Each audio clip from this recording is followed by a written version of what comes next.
Ngayong araw, dito sa palarong pambansa, kayo naman ang kasali.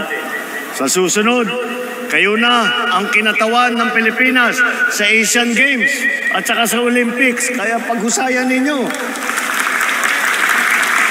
Pwede kayo, meron.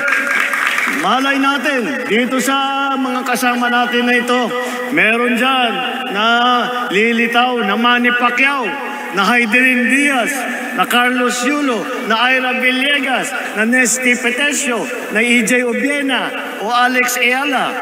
Si Heidelin, nandito pa tayo, kasama natin dito ngayon. Idol, Heidelin, mabuhay ka.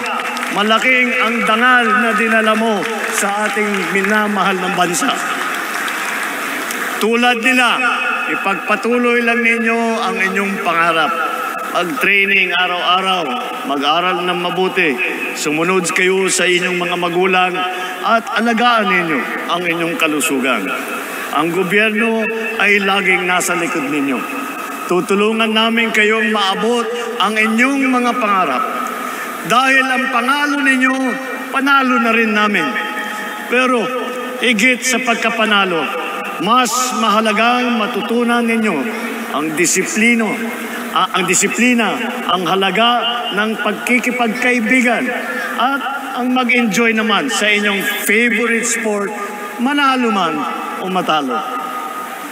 Tandaan ninyo, ang taong lumalaban, hindi natatalo.